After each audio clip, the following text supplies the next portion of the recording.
Okay. The coalition has promised you an exit time of a certain time, but we have to start on time. So good afternoon, everyone. I'm Stan Wise. I'm chairman of the Georgia Public Service Commission, and it is an honor to welcome you to this critical conversation about America's role in the world and why that role matters to the local communities. Here in Georgia, the U.S. Global Leadership Coalition has assembled a distinguished group of leaders around the state made up of Democrats, Republicans, business executives, faith leaders, humanitarians, civic officials, military veterans, all who believe that America must continue to be a global leader. I believe that what we're doing at the PSC is doing that exactly the same thing as we try to build the next generation of nuclear power in our state. We're the only active nuclear power plant under construction today, yet 16 countries, including China and Russia, are building power plants as we speak. It is important to our national security interest to continue nuclear development and keep this curriculum going throughout our research and institutions so that we don't fall behind the rest of the world. And it's no secret that recently there's been a lot of discussion about the coalition's role in the world, both on Capitol Hill, around the dinner table, and I know that everyone in this room understands how interconnected our security and our prosperity are with the rest of the world, and that America is still an indispensable nation. But before we go any further, I'd like to go ahead and recognize the men and women who are here today that have sacrificed so much in the defense of our nation and our most deeply held values. They deserve our appreciation and our support for their service to our nation. Would my fellow veterans please rise so that we can acknowledge you and salute you for your service.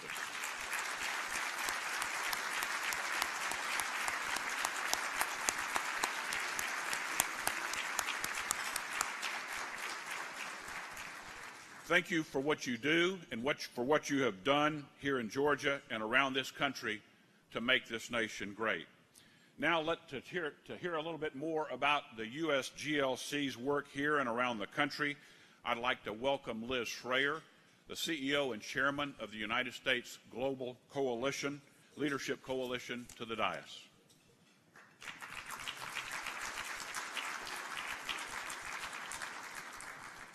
Thank you, Commissioner. Good afternoon, everyone. Please go ahead and enjoy your lunch.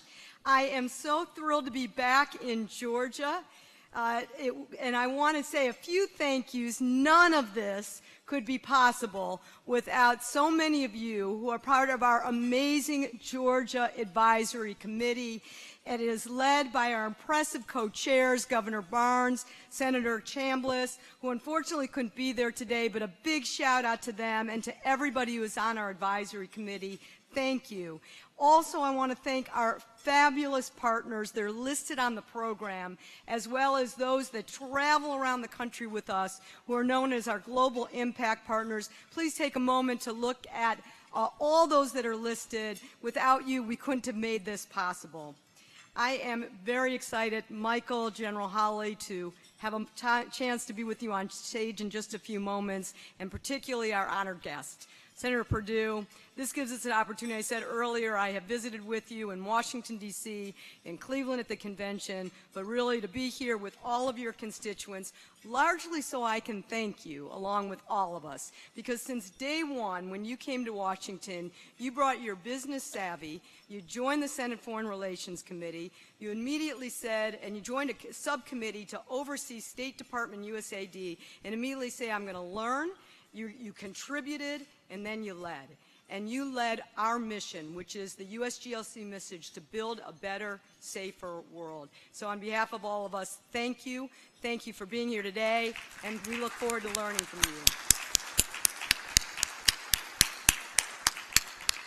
Now, the discussion we're going to have today comes at a pivotal time for our country and for all of us who believe in the power of America's global engagement.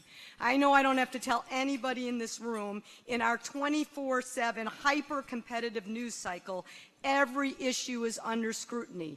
Everybody and every issue, you ask why. So for us, why is America's global leadership important? What is the return on investment? And I was recently asked to testify in front of about a dozen senators to ask in just a few minutes that question. And so how in a few minutes do you answer the question and explain the stakes of what it means to pull back from the world? What it would mean and the consequences if you cut a third of our footprint in the world, cut a third of our budget, 32% of the State Department or the USAID or Foreign Assistance budget. So I share with you what I shared with them. 3 simple numbers. The first, 20 million. The number of people at risk of an unprecedented famine, crisis in Yemen, Somalia, Nigeria, and South Sudan. A humanitarian crisis of unimaginable magnitude, but also remember a concern of national security implications, because all 4 of those countries harbor some of the most deadliest terror networks: Al-Shabaab, Al-Qaeda, ISIS. The second number, 65 million. That, of course, is the number of refugees, of displaced people around the world, fleeing violence and oppression, the largest number since World War II, half of whom are women and children. A human tragedy, of course, but also a national security concern when you think of it destabilizing our frontline allies like Jordan. Last number, 320 million. That's the number of Americans who are vulnerable to the next Ebola. We don't know when the next global health epidemic will strike, but history has shown that it will. And the question, of course, is will we have invested in the global health systems around the world to prevent that next pandemic from spreading? So these are the global challenges and many others that are the focus of our discussion today. How leading globally matters locally. So we at the USGLC are quite proud to gather and bring together a wide array of people who believe in America's global leadership. We were called by the Washington Post the Strange Bedfellow Coalition, as we brought together and bring together over 500 businesses, humanitarian organizations, faith-based leaders who come together to tell the story. To tell the story that when you use effectively our civilian programs, we can make a world of difference. Our network spans across the coast, everywhere from Maine to Texas, throughout the heartland, and of course here in Georgia. Our National Bipartisan Advisory Council is led by General Colin Powell. It includes the luminaries in foreign policy and national security. It includes every living former Secretary of State. We have an ever-growing military voice. We're so proud to have General Hawley with us today. He is among a group of almost 200 retired 3- and 4-star generals and flag officers that make up our National Security Advisory Council. We lost one in January when General Mattis joined the administration.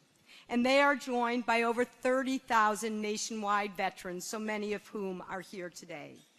This group of people gathered, you are a microcosm of what USGLC audiences feel like all over the country. Companies like Coca-Cola and UPS, and NGOs of Habitat for Humanity and CARE, Democrats, Republicans, independents, military veterans from all branches of and ranks in the military. And together we work to educate how in our interconnected world these strategic investments in development and diplomacy are not only the right thing to do, but they're the smart thing to do. But we also work to advocate for the international affairs budget, that little 1% of the budget that often people call the foreign aid budget. But it's so much more than that.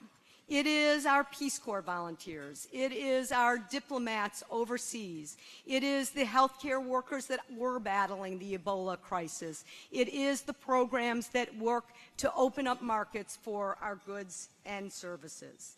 And the good news is these programs work. In the last 2 decades, the number of people living in extreme poverty was literally cut in half. That's 1 billion people. We're on the verge of seeing an end to diseases like polio and malaria, and getting and seeing an AIDS-free generation. So none of us are naive, I know, and we're going to talk about it in the conversation on stage today, that the challenges globally and locally are real. But we have this great story to tell, and that's why we're having conversations like we are today. So I'll end with a little secret, and here's what it is. All of us know that people talk about how Washington is broken. And when you read the headlines, some might come to that conclusion. But when it comes to support for the international affairs budget, this is one area where there is enormous bipartisan support. And we've seen it time and again, and I'll give you 2 examples. Just this year, when members of Congress heard that there were cuts to these programs, very steep and drastic proposed cuts to these programs, from the Freedom Caucus to the Progressive Caucus, members of Congress came together to protect development and diplomacy. And last year in the Congress, when not a lot got done and got passed, we saw a stunning number of 8 bipartisan pieces of legislation that got passed all around and made into law from on the development agenda.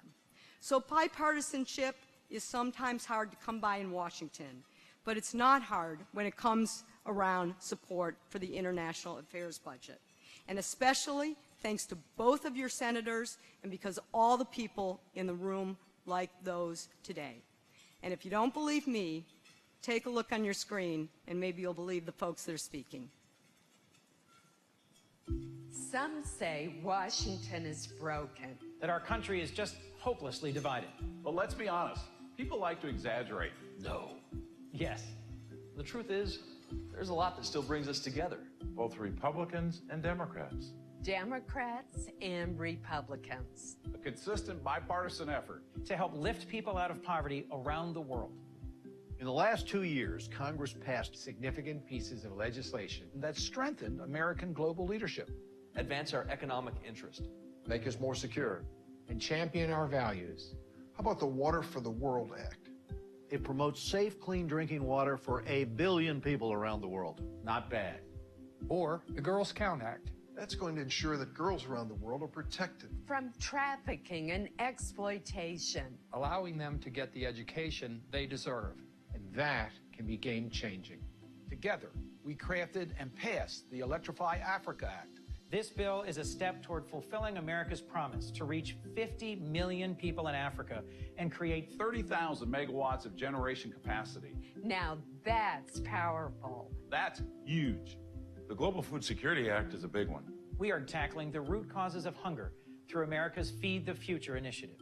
And already lifting millions of farmers out of poverty. And providing millions of children nutritional support. We joined together to pass the Foreign Aid Transparency and Accountability Act. That bill ensures an even greater return on investment for the American taxpayer. It's a big win for this small But strategic 1% of the budget.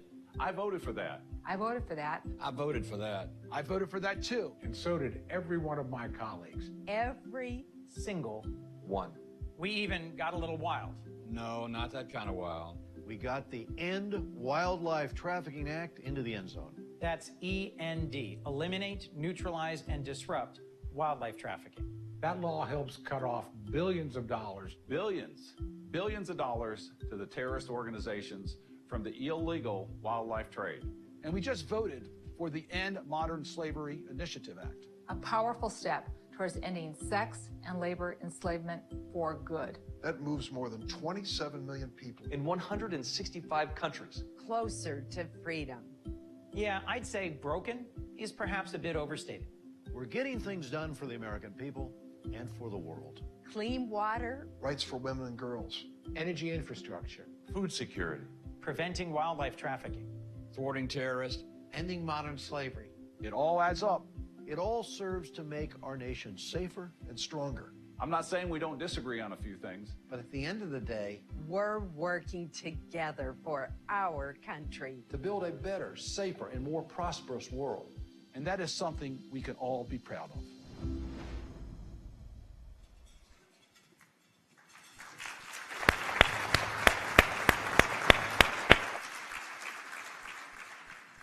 Wow, good afternoon. What a powerful reminder of just how much we can accomplish when we work across the aisle. Good morning. I'm Jada McKenna, the Chief Operating Officer for Habitat for Humanity International. I am honored to be here today on behalf of Habitat for Humanity and as a former employee of the U.S. Agency for International Development, who personally believes that promoting global development is central to demonstrating American values and advancing our interests around the world. Today, the United States is providing foreign assistance in new and more effective ways than ever before, and Habitat is just one of many American organizations working tirelessly to make the world a better and safer place for all. Strategic investments in these programs are critical to tackling global challenges like poverty, hunger, and disease. And when organizations like mine partner with government agencies, U.S. businesses, incredible things start to happen. From offering life-saving medical treatment to teaching girls and boys to read and write, ensuring access to clean water, and providing relief after disasters, when America leads, we all win. We do this because it's the American way, and to be honest, it just makes good sense. I know that Victoria and other members of our business community here today agree. Victoria? Thank you, Jada. I'm Victoria King, Vice President of Public Affairs at UPS, and you're right, I absolutely agree. UPS is a proud partner of USGLC, and I'm here this afternoon on behalf of the large and small business communities in this state who know that local economy is inextricably linked to the economic currents of the world. We have a program in our government affairs group where we develop one-liners for very important facts, and we call it the do you know, should you know. So I'm going to share with you a couple of very important do you know, should you know when it comes to the U.S. role in the globe. Do you know, should you know that 95% of the world's consumers live outside our borders? And today's fastest growing markets are in those developing worlds. It can't be overstated that these markets are today and tomorrow important. In order to advance America's interests in these markets, we rely on strategic investments in diplomacy and economic development to do what private business cannot: fight corruption, promote the rule of law, and open markets for American goods and services. 2, do you know, should you know, 1 out of every 5 American jobs is tied to international trade. 3, do you know, should you know, 1/3 of all manufacturing jobs in the U.S. are tied directly to exports. And that's why we understand that the critical programs funded by the International Affairs budget help to keep America competitive in the global marketplace, which is key to our economic prosperity here at home. And I know that Senator Perdue and our other guest speakers today will share that understanding. So now let me introduce our panelists. First, I want to introduce General Richard Hawley, who served in a variety of command and staff positions in the United States and overseas during his decades of service in the U.S. Air Force. Beginning in 1964 as a forward air controller in South Vietnam, he flew over 400 combat missions, and in 1999 he retired as Commander of Air Combat Command. Today, General Hawley serves as a member of USGLC's National Security Advisory Council. Also joining the panel is Michael Goldsman, Vice President of Global Public Policy and International Government Relations at the Coca-Cola Company. Michael joined Coca-Cola in 1997 and has spent the last 20 years working in international public policy, trade issues, and public affairs of the company in offices from D.C. to Hong Kong. We will welcome back USGLC's Liz Schreier to the stage to moderate the discussion. And now it's my honor to introduce today's very special guest. In many ways, Senator David Perdue is an original political outsider. He grew up in Georgia, worked his way through college at Georgia Tech, and then spent 4 decades in business, both domestically and internationally, before joining the U.S. Senate. He's the only Fortune 500 CEO in Congress today, and he sits on the powerful Banking, Budget, Armed Services, and Agriculture committees. Ladies and gentlemen, it's my honor and pleasure to introduce you today to Senator Perdue and our other panelists.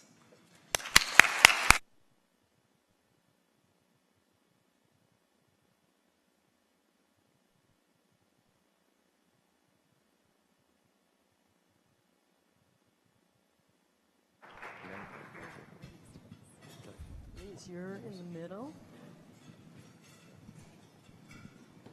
Welcome to the stage, everyone.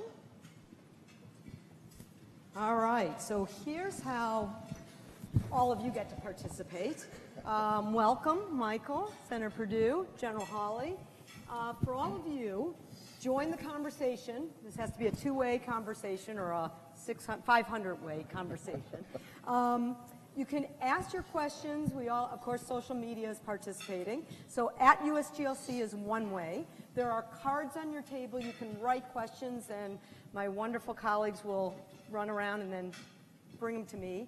And please join through Twitter, USGLC, hashtag USGLC Georgia. We're going to try to do a couple rounds before I ask through, get the cards, national security, economics, our humanitarian values, but Senator Perdue, I'm going to ask you to help frame this a little bit. I was struck listening to your introduction. You kind of the whole total eclipse package.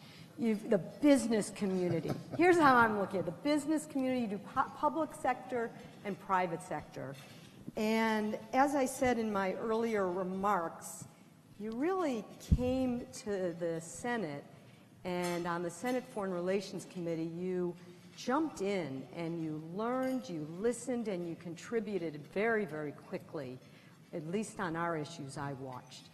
And now you serve on the Armed Services Committee, and from that point of view and from your business point of view, help connect the dots on this question of how America global leadership matters. You just told me you've been all over the state, so whether you're in Athens or Columbus or Savannah or here in Atlanta, how does it matter here at home?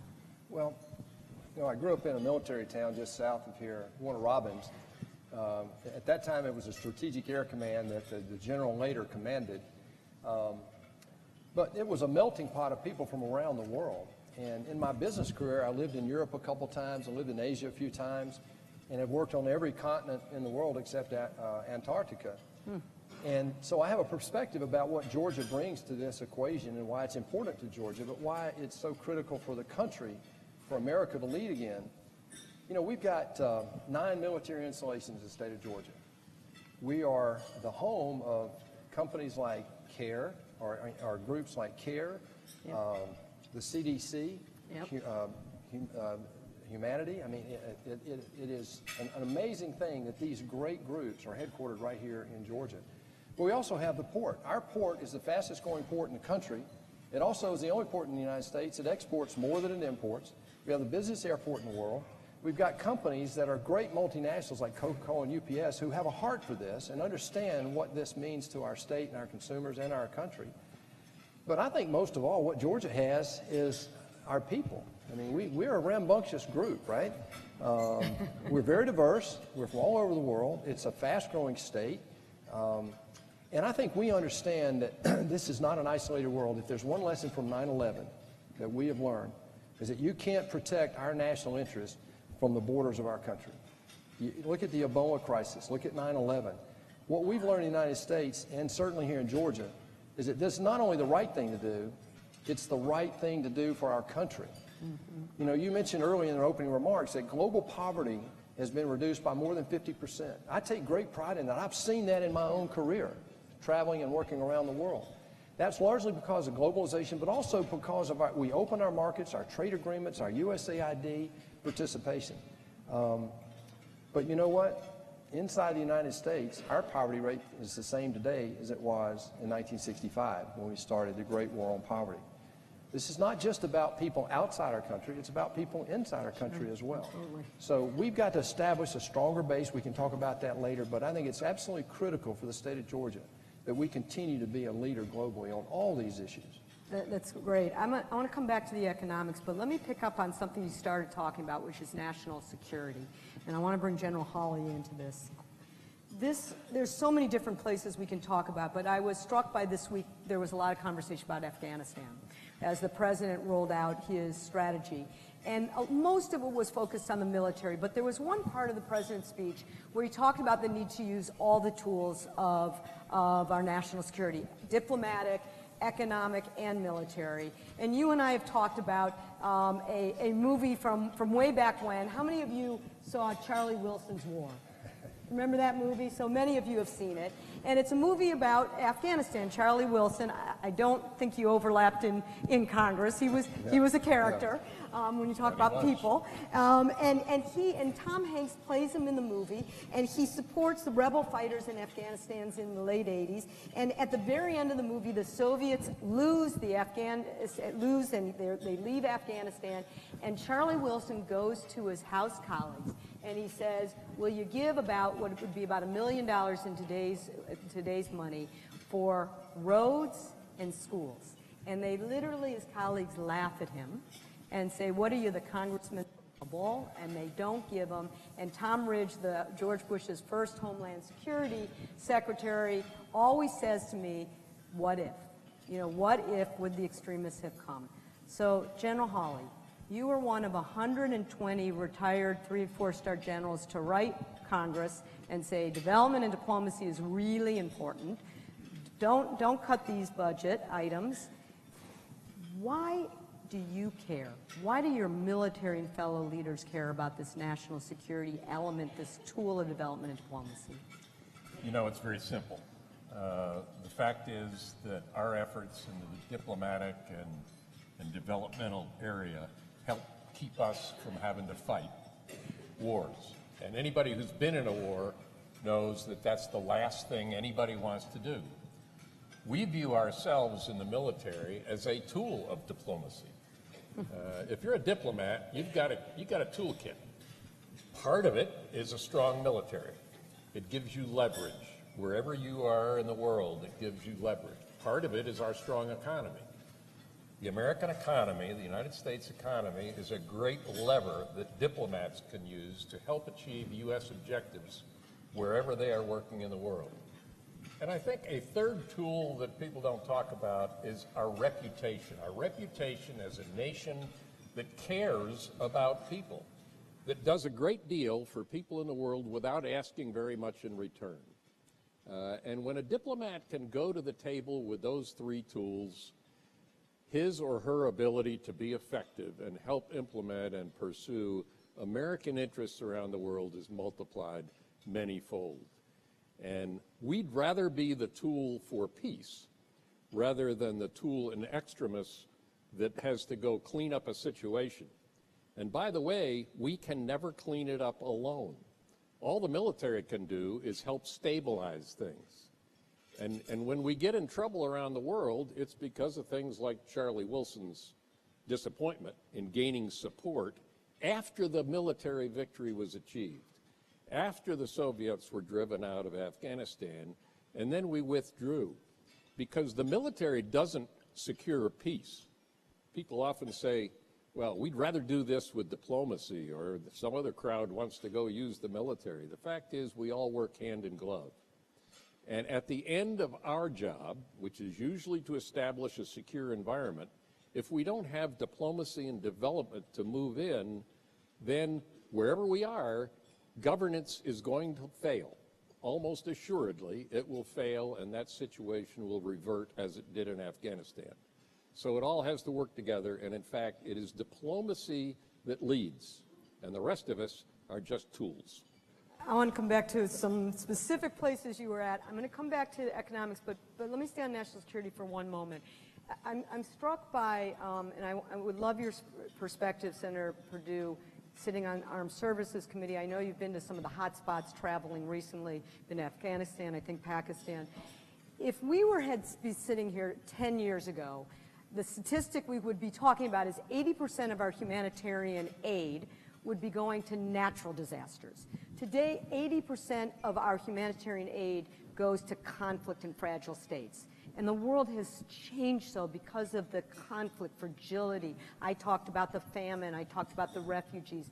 When you travel in the world and you see the conflict and the fragile states, and you go to the hearings and the hearings at the Senate Armed Services Committee, what are you seeing of how development diplomacy fits into our national security framework? Well, thank you. As a member of the Foreign Relations Committee, the first 2 years I was in the Senate, and this past year as a member of the Armed Services Committee, I've been very blessed to travel the world, as you said, meeting many heads of state. And the number one thing, the overwhelming thing that I hear from heads of state, wherever they are in the world, whatever their religious background or wherever they are in the world, they want the United States to lead again. That doesn't mean 1,000 or 100,000 troops on the ground in Syria. What that means is that if we don't lead for good in the world, who is? And so when I look at the USAID, I also had the privilege of traveling to places like Gaziantep, where you have a refugee camp. USAID there in Nizip is helping children, actually, who have been born there and been there their entire lives, deal with education and understanding what's going on. We've seen the MCC in Indonesia, bringing fresh water and development there. We've been to Egypt and see what USAID is doing there, where we have a huge humanitarian crisis growing. I've been to Serbia and seen the humanitarian crisis there of the refugee pipeline into Europe. So what I've been able to see, honestly, and bring to the Senate is a perspective of need. And Americans have always, when faced with the need, have always responded. The problem is we're not always that close to the need. Well, today we are. And our problem today is that we have not established our base. We've taken our base here for granted in order to be able to deal with that. And I want to talk about sometime today the challenge that we all need to weigh in on. But the encouragement for me is that the pressure over the last 30 years, since I've been watching this around the world, is that the number of dollars that are going to work today to help meet these needs around the world, 65 million refugees, who have lost their homes and roaming the face of this earth, all those needs out there, more and more dollars are coming from the private sector and other governments because of our leadership. I'm going to mention Power Africa and brag on you guys. I mean, Power Africa is a vision that was brought to us by people like Liz and other people around the world. With $7 billion, without getting into detail, we brought together $52 billion to Power Africa. You heard it mentioned on the tape beforehand. And so I'm very proud of that, and that to me is a model for the future. This is a different world than Charlie Wilson was fighting for in the 80s. And I think the general will say that we face many more challenges around the world. I think the world is more dangerous today than any time in my lifetime. So to me, the crisis that we have today around the world is one that we can deal with, but we have to reestablish our base of capability here at home. So let's pivot to what is the famous line, "It's the economy, stupid," and how this is about public-private partnership and the leveraging. And I want to turn to you, Michael, and then come back to you, Senator, on that very point. As Victoria said when she introduced this, 95% of the consumers live outside of the U.S. And here Georgia is exporting $35 billion in goods, supporting over 1 million jobs. Coca-Cola is a pretty big company. Last I checked, I think you're the largest exporting company in Georgia, and recently committed to invest $17 billion in Africa between 2010 and 2020. And you have sustainability programs that are game-changing. I mean, in water, in sanitation and hygiene, in women empowerment, that are literally have changed saved millions of lives. So help unpackage this a little, and then I want to get back to how this is leveraging the U.S. government and the public sectors working together. But from a corporate standpoint, why? What's the return on investment? Why is Coca-Cola spending so much time and energy investing in these sustainability development programs? Well, thank you. Thanks, Liz. And it's really great to be here both with the General and with the Senator today. Look, there are more than 1 billion people in Africa, and some of the fastest growing economies, albeit from a lower level, are located on the continent. All of these people are potential consumers, and as more and more of those economies transition and grow their middle classes, they want the same kinds of convenience and products that we want here. And so we are investing in those communities to grow our businesses there, to meet the really burgeoning consumer demand. And we're doing that in a way that we do all around the world, with local sourcing of ingredients, local employees to provide the good jobs in those communities, as well as local engagement with those communities in some of the biggest challenges they face. The video that you ran talked a lot about some of the global health crisis. And one thing that Coca-Cola is doing is engaging with USAID, the Global Fund for fighting malaria, TB, and HIV/AIDS, as well as the Gates Foundation, to help use our amazing supply chain and distribution expertise to actually build that capability in African governments around the world. The senator and his other colleagues are appropriating a lot of money that the U.S. government gives, for example, so that countries in Africa have all the medication they need to be able to provide that to their citizens to fight those terrible diseases. A lot of them don't have the expertise, though, to be able to actually deliver those medicines to the people. And that's where we come in, because if there's one thing Coca-Cola can do, we know how to get a product to even the most far-flung parts of the world. There's you can find a Coca-Cola anywhere. You can. And so we're doing things like in Nigeria, we are working with the Global Fund and Gates and the Ministry of Health to help them look and set up a proactive system to actually maintain and repair the refrigerators that actually store the vaccines for all of the key vaccinations that go on. Coke has 99% of its refrigerators. That's more than almost 70,000 refrigerators in Nigeria. They operate 99% of the time. More than half of the Nigerian government's refrigerators don't operate all the time. Why don't they operate? They don't have the spare parts. They don't do preventive maintenance. We are benchmarking and giving them the tools to actually do their job better. So that's just one example, but all of that contributes to help grow those local economies, make them more sustainable, make people more productive, and then it's good for us because they will consume more of our products. Doing good and doing well. So Senator, back to your point, I wrote a quote down from a hearing that you said. I didn't say that. Okay, I think you'll like it. Somebody said, I'm actually an advocate for spending more on foreign aid. I think we can avoid wars that way. I love the leveraging impact of what USA is doing with programs like Power Africa, where we get private money to partner with public money and get great economic returns. And then you went this year and you introduced with Senator Isaacson this bill called the Economic Growth and Development Act to seek out to improve how you coordinate development programs with the private sector. And I love it because I think this is the future of the new aid, of how you use the limited U.S. government dollars to leverage real private sector impact. Talk about that because you understand this better. I've heard you speak about this. You understand this better than almost anyone. Well, I've been there. I mean, I've got the dirt of China under my fingernails. Yep. I had an office in Lahore, Pakistan. I mean, this is not new to me. But I want to go back to General Mattis, Secretary Mattis now. He made two quotes that really resonated with me, and they still stick with me today. He said this a couple of times. He said, if you don't fully fund diplomacy, you better give me a lot more money for bullets. Yeah. You know, and this is a man that's a student of history. He's a great leader today, and I have a lot of confidence in what he's doing today. But he also said that the national debt of the United States is the greatest threat to our own national security.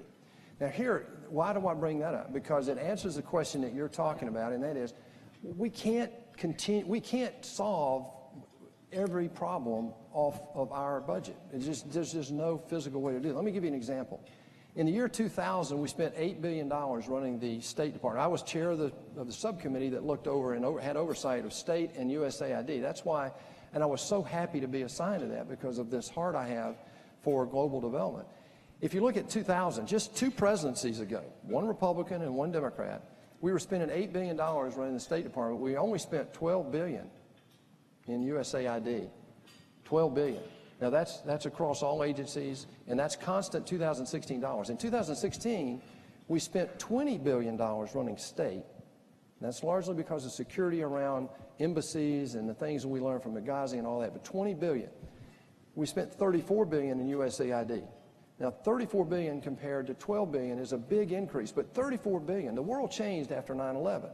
The general commented on it, and I've seen it. And what's happening right now with that $34 billion and the money that we're going to try to appropriate in the future, we've got to leverage it, and here's why. In the last 8 years, in the next 10 years, it's projected to be the same thing, that we're borrowing about 35% of what we spend as a federal government. And what that means is with 75% of our budget being mandatory, Social Security, Medicare, Medicaid, pension and benefits for federal employees, and the interest on the debt, that's not even considered in the budget. The $1 trillion that is $600 for the military, $200 for the VA, and $350 billion for everything else. And that's declining. And so every dime that we spend on the military, every dime we spend on the VA, every dime we spend on domestic discretionary programs like aid is borrowed money. I mean, I can't say it any more clearly than that. That puts the 65 million refugees, that puts the 20 million facing famine today, that puts the refugees out of Syria, that puts the development program we got to talk about in the next 5 to 30 years after peace comes to some of these parts of the world, like Afghanistan and Syria. Who's going to finance the Marshall Plan to rebuild those economies? Well, my point is, until we deal with this crisis here, General Mattis has it right. Diplomacy, development, and defense, we've got to maintain that balance, and we've got to find a way to get these public-private and private partnerships to help us leverage. Let me say one other thing. Why do you need USAID money if you've got all this private money? Well, here's why. USAID money is the money that attracts that, and here's how that happens from a business person's point of view. I will invest money behind USAID because they'll put the first money in, they'll put the loan guarantees in, and they manage the risk in the first, the most highly risk part of any project is the first phase. USAID backs that up. That gives me a lot of confidence to go to my board and make this pitch to invest behind something like Power Africa or MCC in Indonesia. So I couldn't be more supportive of the fact that you've got to have both, and we've got to find a way to amass a bigger amount of money, a larger amount of money to deal with this problem, because it's not getting smaller, it's getting much, much larger around the world. Will you go on the road with us and give that speech? I actually was going to ask Michael a similar question. You might want to weigh in here. Your colleague, Matt Eccles, often talks about what he calls the Golden Triangle, and it's the partnership with business, U.S. government, and the nonprofit community, which each plays a different role, has kind of a different expertise that together it's that leveraging of the different expertise that can actually solve problems in the world. And because I often get asked, well, why doesn't private sector just solve some of these problems on their own? And as Senator just said, there are some things that only government will do. Mark Green, who was on our board and worked with us for years, who's coming in as the new USAID administrator in this administration, was the ambassador to Tanzania, and he used to say, you can sign a free trade agreement tomorrow in Tanzania, and it won't do any good because they don't have private land rights. And no private sector is going to deal with that. Government has to do it. From Coca-Cola's perspective, anything you want to add on what the Senator just said in terms of what does government contribute that you can't do in some of your dealings? Well, I first would just like to say I totally support and agree 100% with what the Senator said. We have a number of partnerships with USAID. The work we're doing around the world on water, we have a whole water and development alliance that is a multi-year partnership in more than 30 countries around the world where we are investing together in helping to increase access to clean water and promote management and good management of watersheds and ecosystems. But what I would say is it goes very much to what you're saying.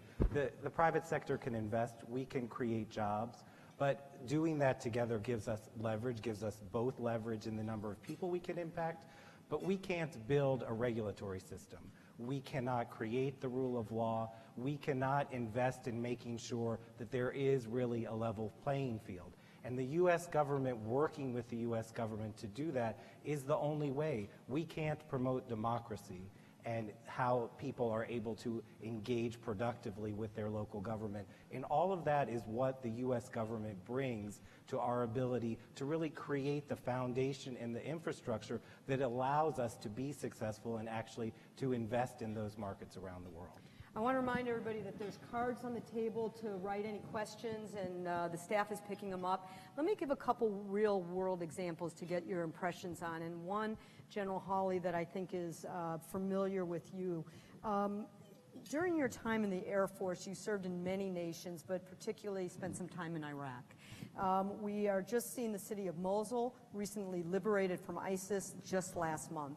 And our military certainly is as capable as anyone defeating ISIS, other terrorist groups on the battlefield.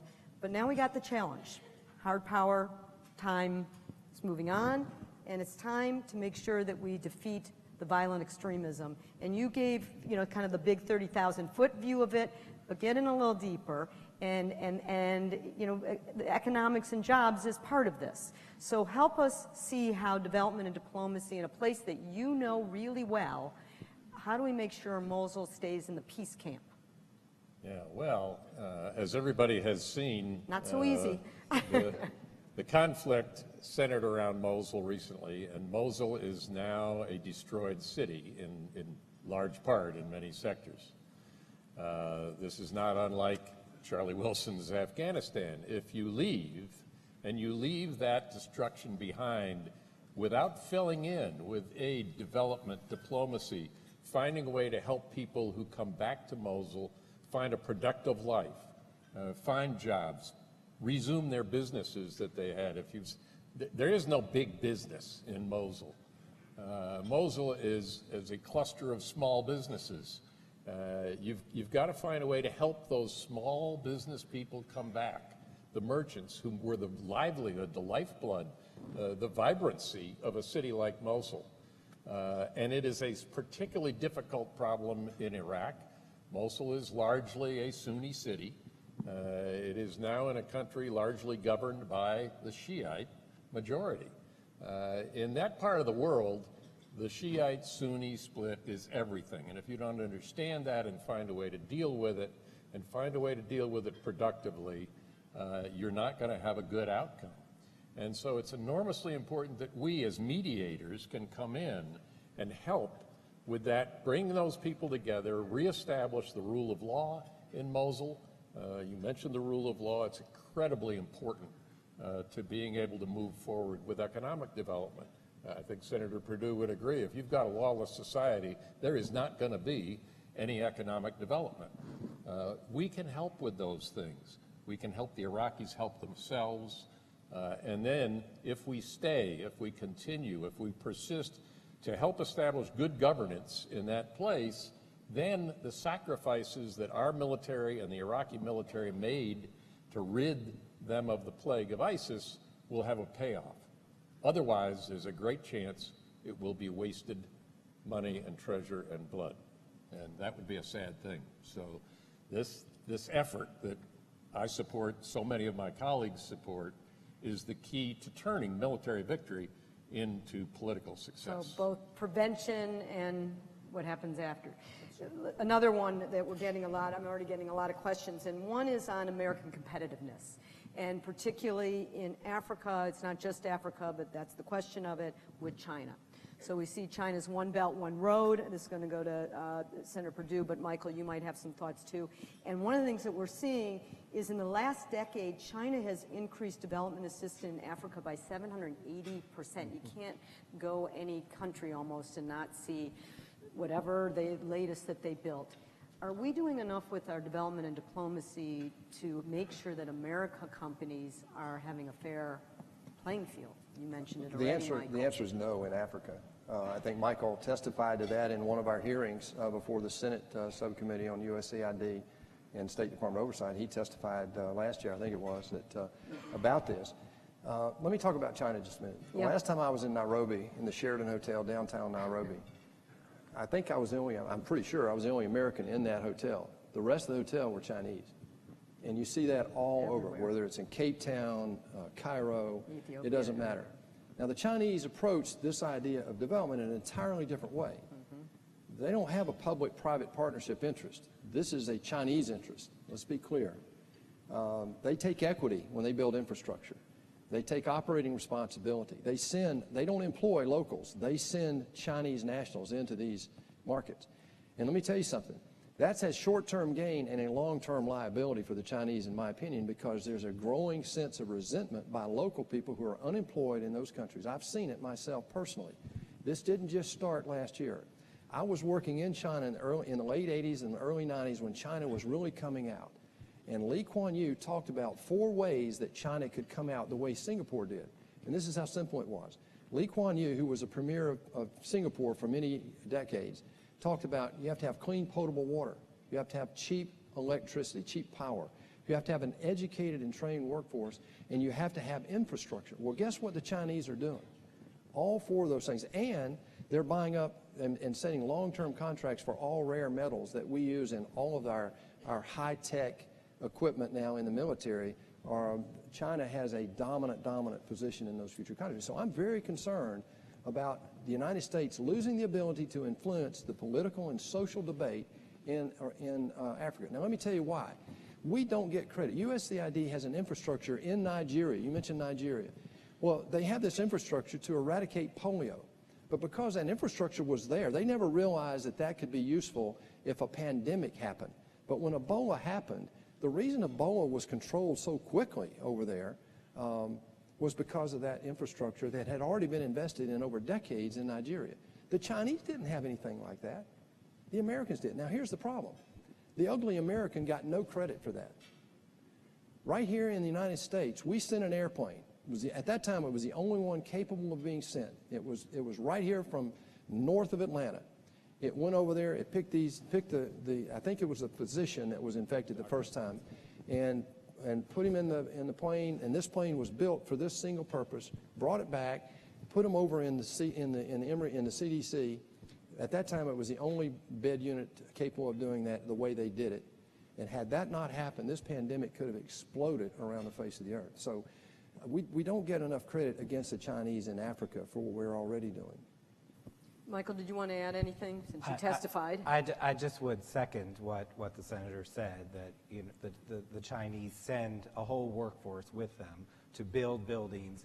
That's not how American companies or the U.S. government does things. We do employ people locally. We're trying to build capability in the local population, which is what makes that more sustainable over time. And it's true, USAID always can use some better PR on the ground, but I think you're also starting to see, as a result of the leverage you get from public-private partnerships, you're also able to tap into some of the expertise with digital media, with other types of communication that the private sector has to really help get that message out.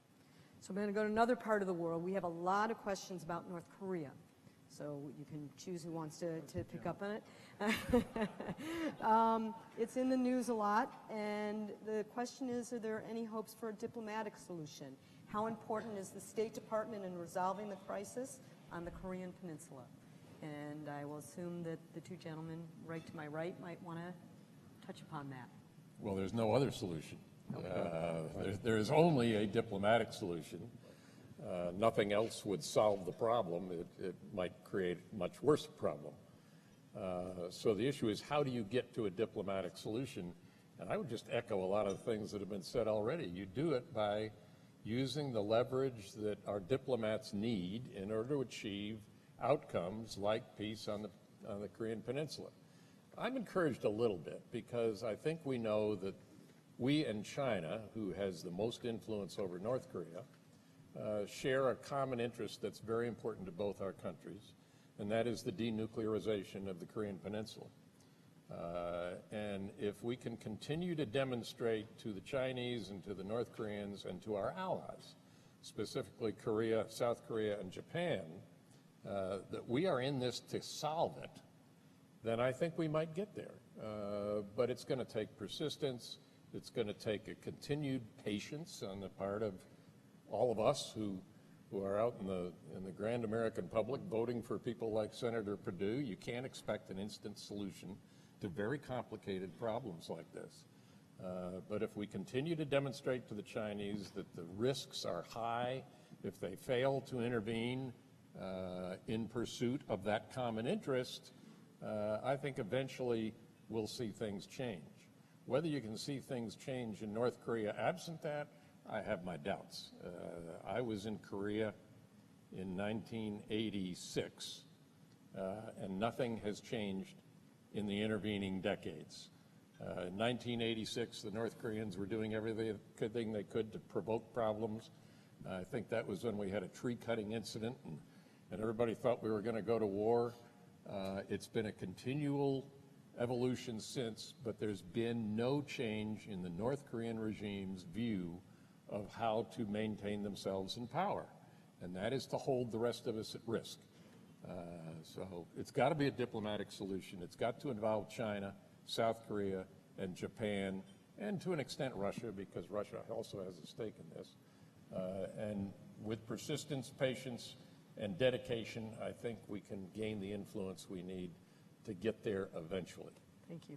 Did you want to add anything? Oh, I agree 100%. I think I have another level of encouragement for us all, and that is that things are happening. If you look at what China and Russia didn't do on the UN sanctions on North Korea, they didn't veto it.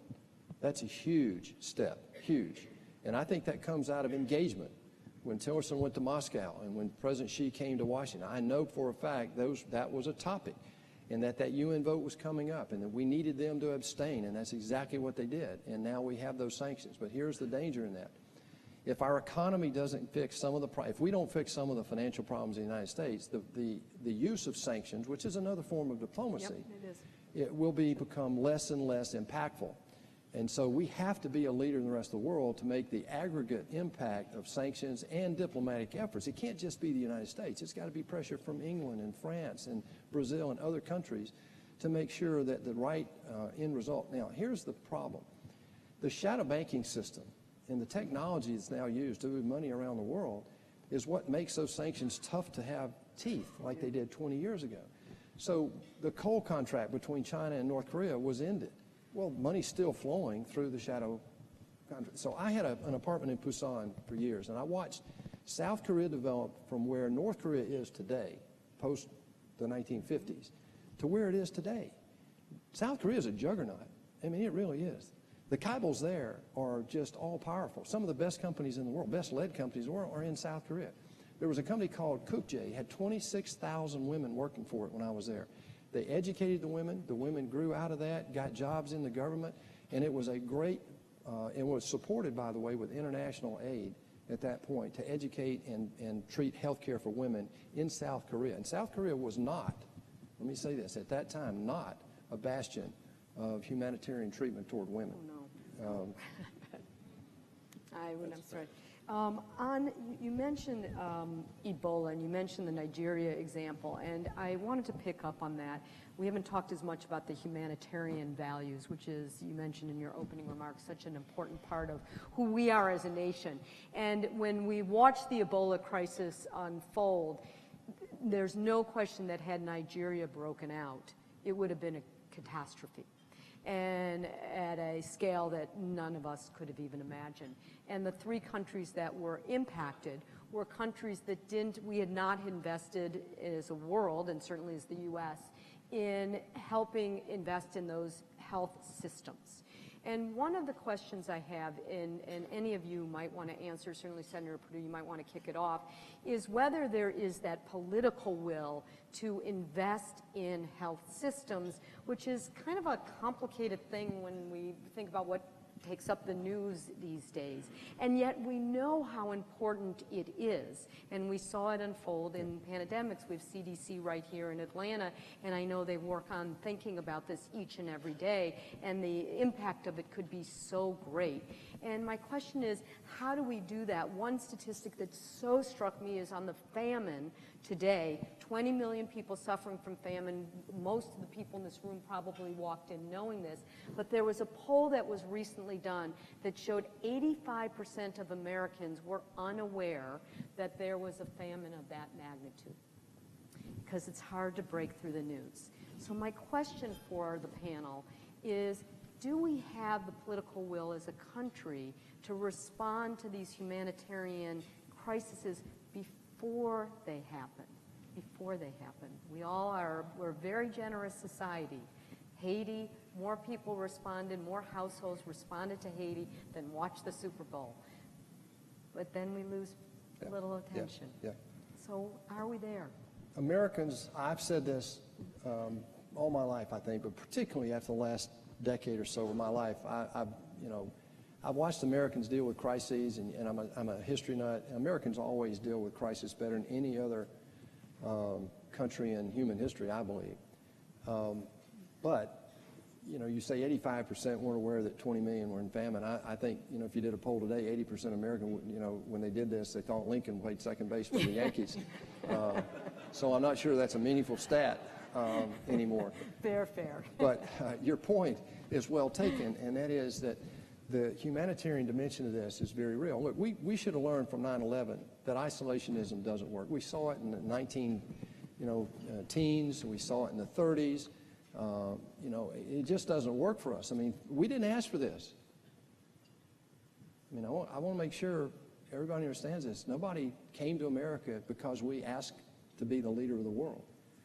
But God has blessed us in a way over the last 70 years that there's a purpose for that, I believe, and that is that if you want to lead, it doesn't mean you have to finance every dime of aid that goes out there, but we've got to be the instigator, the energy, the catalyst that brings this together.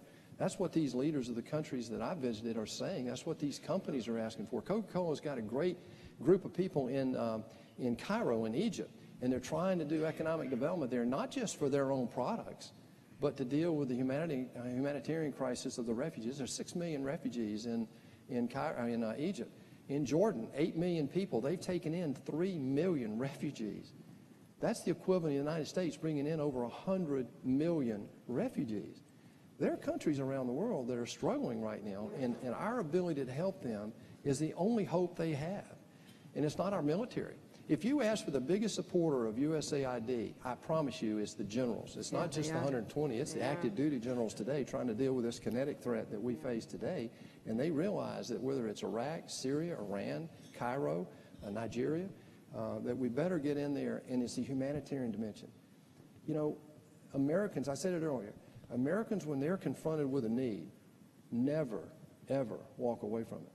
It's just that there's a disjoint. You mentioned we get in there for a while, we lose the focus, and they're not quite at the famine crisis, and then all of a sudden we move on to the latest topic of the day.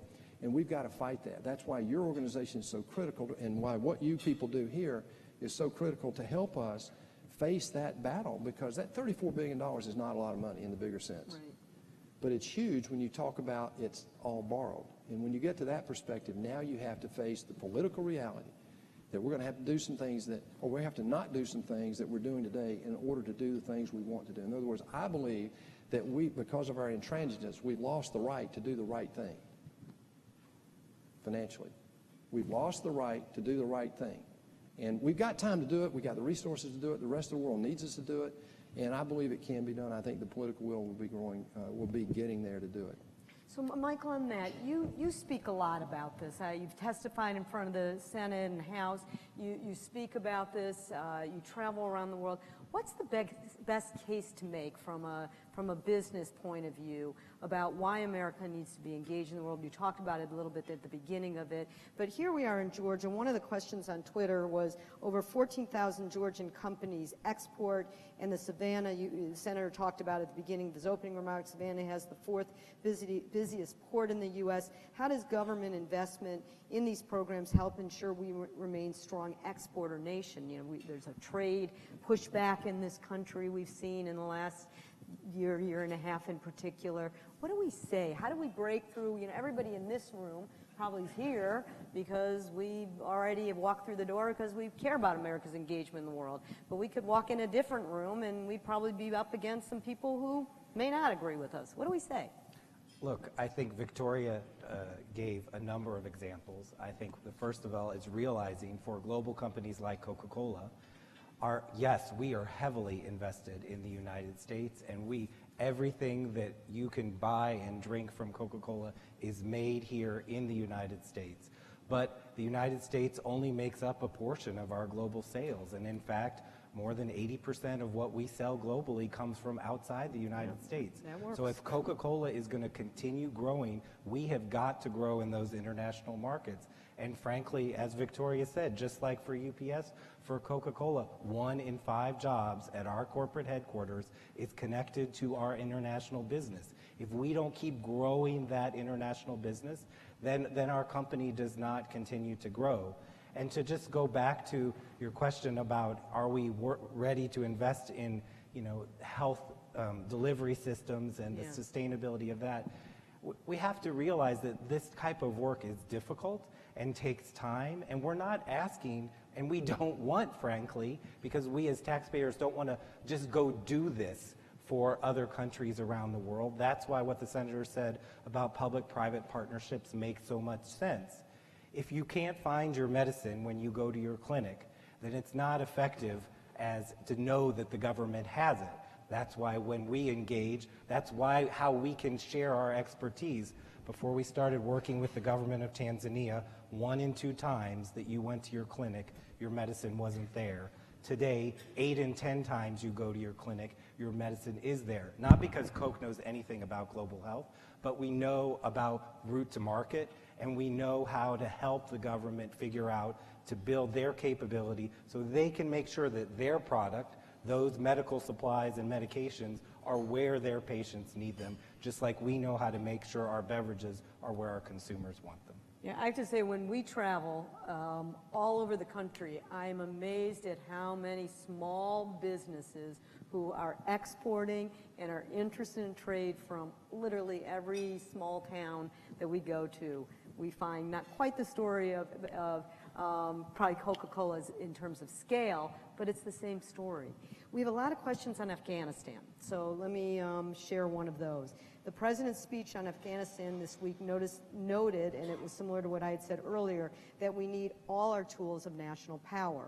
Now, it was a very small part of his speech. His speech obviously was about the strategy as it relates to military and what our allies needed to do. But maybe particularly General Hawley, the Senator, might want to pick up on your take on the portion of the Afghanistan speech that at least you're thinking, or your own view of the Afghanistan strategy, of how it relates to the topic that we're talking about right now. Well, number one, I'm glad that we've developed a strategy. Our failure in these kind of things around the world often flows from not having a strategy. We treat it as a day-to-day adhocracy. So I'm delighted that people have done the work, especially people like General Mattis, who have done the work to develop a strategy. Number two, another part of the speech struck me, and I think it was towards the very end, which basically laid out what the end game was going to be, because as a military guy, I want to know what the end game is.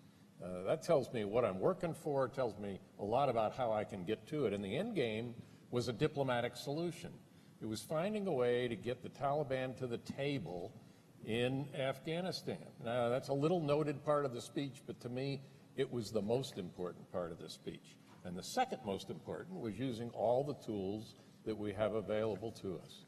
Clearly, the military tool is going to be important, and the President outlined the fact that he's going to give the military some license to do their job as they see how it ought to be done. That's, to guys like me, that's really important, because when you operate with one hand tied behind your back, it's very difficult to succeed.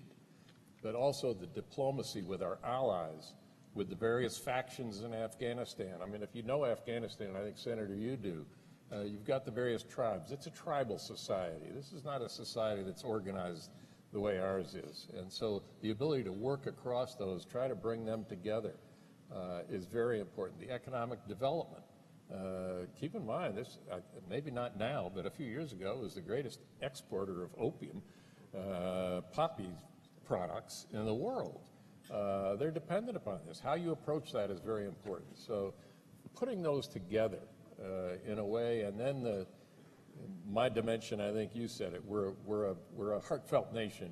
We are gracious and generous in the world, and if the Afghanistans see that we're not there to exploit them, and we're there to help, and maybe it can all come together at some point.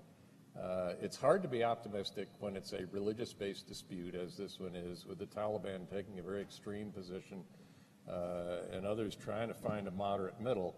But if it's going to work, it's going to have to be all the tools that we have available being put together within a comprehensive and sound strategy, and we may be getting there. Maybe getting there. Great, thank you. I can see how he was a general. They're really smart. Yeah, they are. I just got back. Yeah. And I was in Pakistan. You may say, well, why'd you go to Pakistan? And I've been there a few times. And so, you know, we're no better today in Afghanistan than we were 2 years ago. It's pretty much a stalemate between the government forces and the Taliban, to be honest. I mean, it is, and I think you hear people talk about that publicly. I take away two things. Number one, I agree 100% with what the general just said. They define what victory is. Victory is not killing every Taliban. Victory is getting Taliban into a diplomatic conversation. Now, that's from General Mattis. The head military guy we have in our country is saying the victory in Afghanistan is to get the enemy into a diplomatic conversation. How refreshing is that? So we at least know what the mission is. Now, the second thing is the solution. How do you get there? And now all of a sudden we're talking about Afghanistan not as Afghanistan, and I've been screaming about this since I got there. It is a regional problem. I had an office in Lahore. I went to Lahore about every month for several years when I was in Hong Kong. And I know that this is about India and Pakistan, Afghanistan. It's really about the Pashtun. The Kashmiri, I mean, they're killing dozens of people every day across that border between Pakistan and India right now in the Kashmiri district. Well, what's that all about? And how does that impact Afghanistan? Well, the Taliban are Pashtun. The Haqqani network that we all hear so many things about, who basically harbored Osama bin Laden for years, are Pashtun. And so this is the largest indigenous people on the face of the earth that do not have their own country. And so this is a very complicated relationship over there, and it's bigger than just the Taliban and the government forces. Look, this is a neophyte government. I mean, we have a president and a CEO. That's an unusual combination. These two men have put their personal interests aside. I met with both of them on this last trip in Afghanistan, and they both are doing this for the future of the country, and it is very fragile. And that's why I think a negotiated settlement there with the Taliban is exactly the right way to go with this. But I don't know how many troops it'll take to do that, but it's not 100,000. We had a surge where we had over 100,000 troops over there. That didn't work. Right. We have about 8,500 there now, but the problem is we have multiple times that of contractors there. And so we're spending a lot of money inappropriately, in my opinion, in the military in doing that in a way that makes this an expensive project. We spend over $40 billion over there every year. And we've got to get to a solution. And right now, after 15, 16 years of being there, we're no closer to it now than we were 10 years ago. But we now have a mission. We have a definition of what victory is. And I believe there's a broader sense, and not just General Mattis, but with the president and all of his advisors there, talking about how to engage India and Pakistan into that dialogue. And I think that's the most constructive thing I've seen in Afghanistan in a decade. It sounds like it's good that you are going and giving feedback into the administration, the strategy. Yeah. So thank you for doing that. We only have time for a couple more questions. I'm going to try to grab a couple of these together. And one of the things, Senator Perdue, that you've been doing with your, with I think this bill, this new bill that you have put out there on trying to find a path to engage business and development, is around effectiveness. You've been a big voice for making sure that our aid is more effective, given that there's fewer dollars in it. And I wonder if there's anything in your travels that you see, that you've seen, that says that's really innovative. That's really the way. That's a program that I like, or something, Michael, that you've seen that you just want to share. It can be something small or big that is leveraging and working that you might want to share about how we make sure. Because one of the things USGLC has been a strong proponent along is when President Bush created MCC, the Millennium Challenge Corporation, it was the first time that we actually started talking about outputs and not just inputs, how much we're spending, but actually what we're delivering.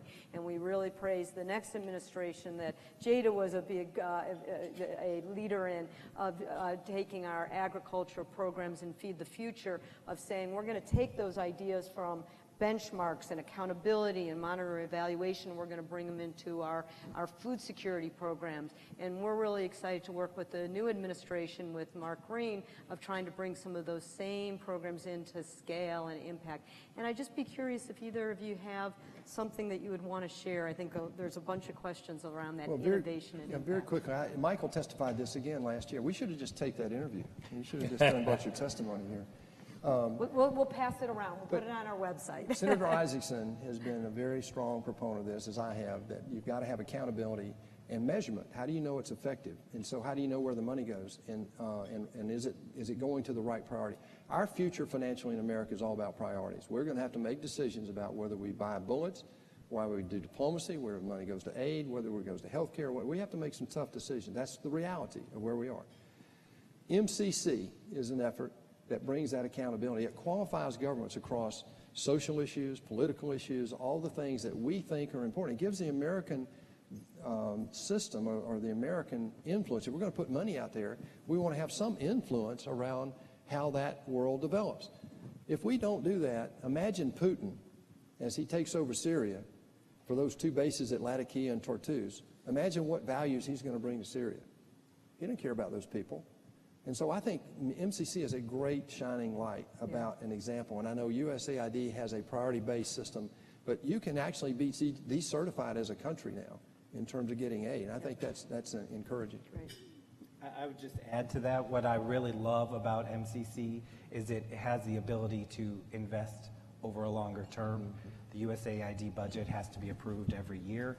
MCC, because they qualify countries across this range of things that really correspond to what American values are, like defense of the rule of law, like protection of democracy and human rights, allows then the U.S. government to invest over a longer term and allows companies like Coca-Cola to partner with them with a longer term strategic vision and planning. And so, I mean, very, very much support that and agree that you have to measure it. And in many of our programs, we have a separate M&E component that we work with to be able to actually demonstrate that what we're investing in is delivering the results that we're looking towards. And you have to do that in cooperation with the host government, because if the host government isn't really interested in the aid that you're trying to provide in the development assistance, it's not going to work. It's not going to work, because those governments and the communities themselves have to be 100% bought in. And again, so that takes some time up front to make sure that you do all that pre-work, to make sure that the work that you're going to do with them on the ground is really the work that they want done. So here's my last question as we wrap up. We have spent a lot of time talking about some pretty big challenges in the world, but I have a sense from just talking with all three of you, am an eternal optimist. So there are some opportunities and there's some wonderful things about the World Center. You talked about it right from the beginning in describing Georgia. So I want you to each share one story. You all are international travelers. You all have, many of you, I think all of you have lived throughout the world. Of what brings you great hope in the world? One thing, something that the U.S. has done or you've been a part of that brings you great hope. And while you are thinking of your story, I'm going to just end with, after they tell their story, of where all of you are going to play a role to make this from a good meeting to a great meeting, because each of you have a responsibility as well. So Michael, where have you been? I would just say I was lucky enough to work for Coca-Cola in Cairo for a number of years with responsibility for the Middle East, North Africa, and West Africa. And in the wake, I was there during the Arab Spring. And what gives me hope is that in the wake of that, you know, there was a lot of dynamism in young people, and we established a MENA, Middle East North Africa Scholarship Program following that that's brought 100 kids, and it's a partnership with the U.S. State Department, brought 100 kids to University of Indiana every year to work on entrepreneurship. And I think what gives me hope is that there is an enormous amount of creativity and entrepreneurship in so many of these countries that we don't hear about from the American media. And when you were there, there are people, they are scrapping and they are working very hard to bring new ideas to life in their own economies, and they want a better life for themselves and their families. And we're not in this alone. They don't just want a handout, they want help. They want to learn how to fish so they can provide for themselves. And I think, you know, the way the senator is helping to direct the development aid budget and the new focus on public-private partnerships really does help deliver that. That's our future. Wonderful. General Hawley. Well, I've spent 10 or 12 years abroad in Japan, Korea, other places in Southeast Asia, Europe, little time in the Middle East, and I think the thing that gives me hope is that in my contact with the people in all those places, and they're very different cultures, all the people have the same, we're all the same. All over the world, people want the same thing. They want a decent life for themselves, for their families, and they want to see their kids do a little better than they did. And that gives me hope because it says there is fertile ground there. If we can approach it properly with good tools of the trade, diplomacy, development aid, backed up by a strong military and a strong economy that we've got to get to by addressing some of the concerns you've raised, Senator, this can be a better world. Lovely, lovely. Senator? I'm encouraged by one thing. Well, by a lot of things, actually. But I'm just going to give you asked for one little tidbit that we don't normally talk about. I want to talk about blankets. Blankets. In the 1970s, when I first started working in the Dominican Republic, we created a free trade zone and taught people how to work for the first time in their lives. And this was part of the World Bank and IMF and USAID. But it was also the U.S. Marines. U.S. Marines gave out blankets that had USMC. And they were on the black market. At one time, you'd have to pay $100 to get a USMC blanket. But what that did is that represented that Americans cared. Americans cared. My wife are involved in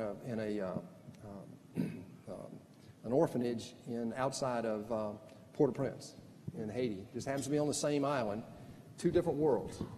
After the earthquake, we go down there, and first of all, they're just west of Port-au-Prince. You can't get there. Their orphanage was a concrete building, actually. It was collapsed because the building codes aren't the same, et cetera, et cetera. These people this was a year ago. They're still living on the ground and so forth.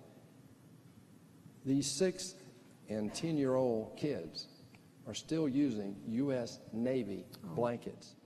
Now, that came from 5 or 6 years ago when the very first foreign entity that showed up at Port-au-Prince, the very first, was a Navy ship, General, the Comfort, USS Comfort. And it was there with blankets, food, medicine, doctors, and those people remember that. That's why I have hope. Ladies and gentlemen, how about thanking these three wonderful gentlemen and our senators? But as I said, in addition to how fabulous all of the three of them are, there's a few things for each of you. One is that when we reach out to you, which we may send you emails to keep you updated, but we don't ask a lot of you. We don't ask for money. We don't ask for that much of your time, but we do ask you to thank your congressmen and your senators. And when we write and say, hey, there was a vote, or there was a piece of legislation introduced, thank Senator Perdue. Make sure you listen, because it's tough up here in Washington, I've noticed. And he's pretty terrific, as you just heard, and so is Senator Isaacson, and so are many of the members of your delegation who work really hard on this topic. So please, please take time to make sure that you don't just applaud, but that you actually send a note and make it a time to say thank you. Jeremy Talbot, where's Jeremy? Make sure that when you hear from Jeremy, he's the one who's going to send that note out. Please come to Washington. Every year we have our big summit. This year it's June 18th and 19th, and that's where you have a chance to actually visit your congressional offices and have a chance to talk about these issues with them. Invite your friends to participate, and let us know what issues are important to you. It really does make a difference. Just earlier this year, I went to India and Nepal with CARE, and I had the privilege to go and to see the catalytic programs, exactly what the senator was talking about, of how we are teaching the India and Nepali government to help take these small dollars and to make a difference. And I met this one woman, Sita, who showed us her little barren piece of land that literally could not grow anything until USAID came in and created a cooperative, which now she grows a ton of cabbage. And she told us about how she can now grow her cabbage, she can learn how to bring them to market, and she was so excited, but that is not what had the impact to me. What she told me is what this program did to her and the other women in the cooperative. Because in Nepal, women don't have a voice, and sadly, many of them are suffering from domestic violence. And this program gave them a voice. And what she told us is she said before the program, this is her quote, we were flesh and bones, we were not human. And now, with this program, we're out of poverty, we are human. And she turned and she smiled and she said, and let you meet my friend.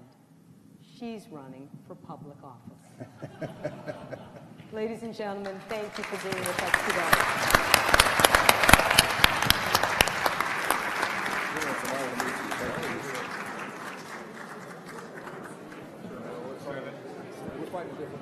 Yes, you are. Right. Good to be with you. General, as always, thank you. I don't want to talk. Still alive. We're still alive.